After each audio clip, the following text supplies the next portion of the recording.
Hi everyone, my name is Lillian and I just passed the DLAB this morning. Yay! Thank God. I'm just so excited it's over, just so relieved and happy to be moving forward. You know, I'll probably put in the title, I got a 136, which is, I'm told, is a good score. So yeah, the highest you can get is 164 and the minimum required for the Air Force is 110. So both my recruiter and the branch liaison office for my area at least said that's the highest score they've seen. I definitely know there's higher scores out there, you know, just looking on Reddit and stuff, you know, in the 140s, 150s, which is also super awesome. But just, yeah, pat myself on the back for that one. And just was definitely a little tense, a little nervous just going into the test, not because I didn't think I wouldn't pass, but just because I wanted to make sure I did well, because my recruiter was saying generally people that score 110 to 120, they do technically qualify for the course, but their success rate in passing through the whole language course is not as high.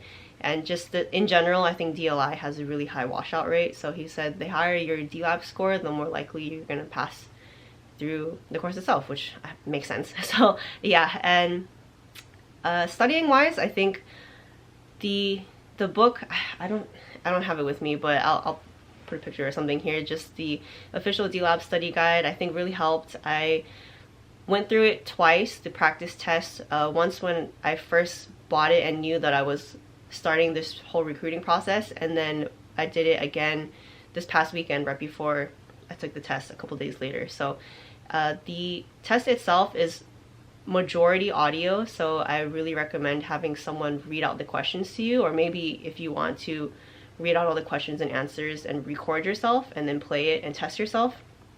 I think that would be a very effective way of studying, because each of the sections that they give you is mostly audio except for like maybe the very last section.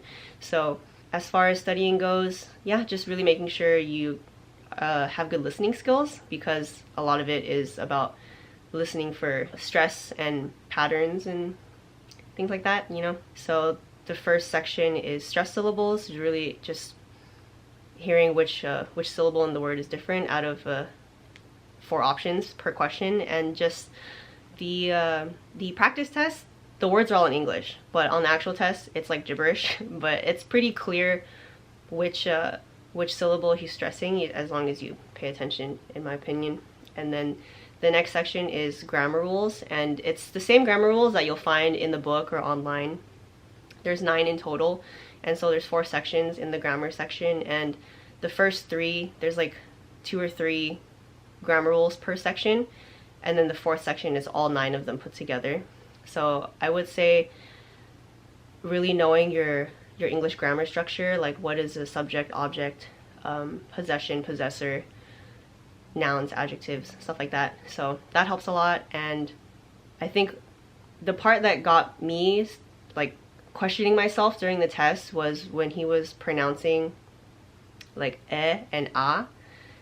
It's pretty subtle, to me anyway. I don't, you know, maybe to a better trained ear for his accent. The audio guy does have a bit of an accent for the words he's reading.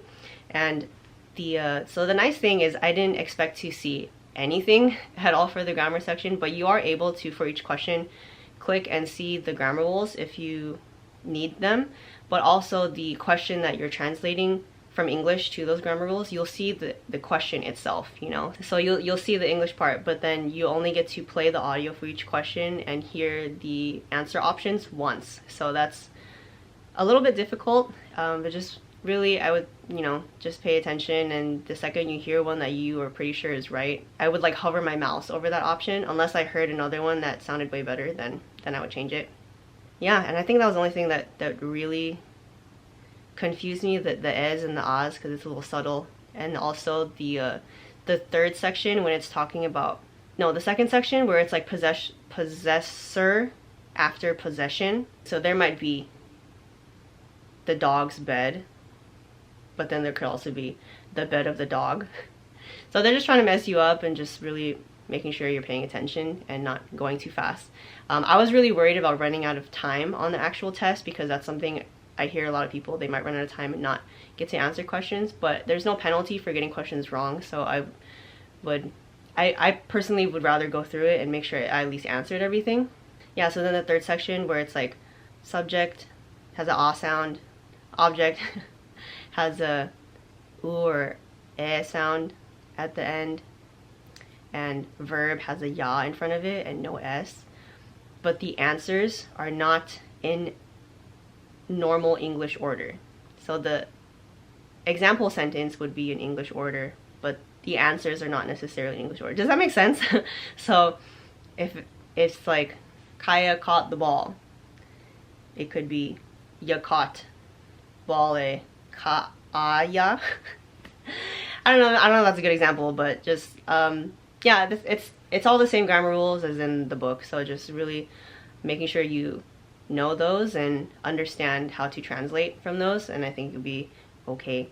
But you definitely don't have time to sit there and like really think about it. So, and then the last section is picture, what is it? Language pattern recognition. So they give you pictures and random like gibberish phrases for each one, and you have to try and deconstruct what those are so that you can translate the new pictures they give you.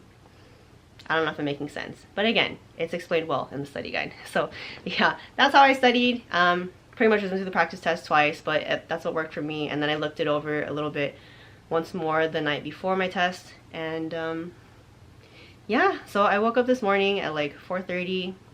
The cab picked me up at 5:30. Got to MEPS by 6:20, something like that. And then yeah, had to wait in line with all the other people taking the ASVAB, same day processors, all this stuff. So I think by the time I actually sat down to take my test, it was like 7:20, 7:30 almost. And I think I finished in about an hour. So, and I finished each section with like a little bit of time to spare. So I would say maybe you get an hour and a half is my guess total. Don't quote me, but yeah, I was pretty chill today because all I had to do was take the DLAB. So, but when I finished the test, right, and I went downstairs to my branch liaison, this guy, so I went in and they asked how I was getting home, so they were calling my cab, and then he said, oh, I think I can look up your DLAB score right now. So he went to look it up, and I was sitting there and I was like, oh my gosh, I'm so nervous, like, please, like, what did I get? Please tell me. And he walks over, he's like, you got a 108. I was like, really? Oh my god, like, what? And he was like, yeah, you got a 108. Was that the job you really wanted? and I was like, yeah. Oh my gosh. In my head, I'm like, what am I gonna do? Because those sections where I was questioning myself, I was like, wow, maybe I really did like mess up more than I thought I did. And then he just kept messing with me, and eventually he was like, oh, you really wanted the job? I'm so sorry. Well, good thing you got a 136. and I was like, oh my god, I hate you right now.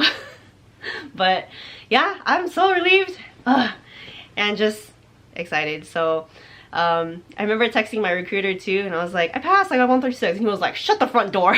So, yeah, and that's when he was telling me like, I don't think I've ever, like, that's the highest score I've ever seen. My last guy, he got a 133, but that was the highest I've seen up until now. So just, yeah, just super proud, and that's pretty much it. I was back home by 10.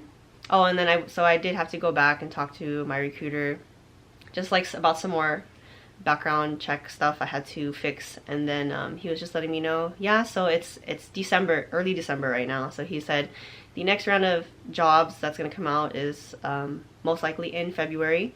So if there's a job available for you, and he said there most likely will be, because right now I only have 3 people in depth that don't have a job. And I was like, awesome. And he said, you're the only person right now that has passed the DLAB, and no one else in our, what is it, squadron? He said no one else I know yet has someone that's looking for the cryptolinguist job. So yeah, if all goes well and there's a job open in February, then that means I will ship out in April or May, so 2022. So yeah.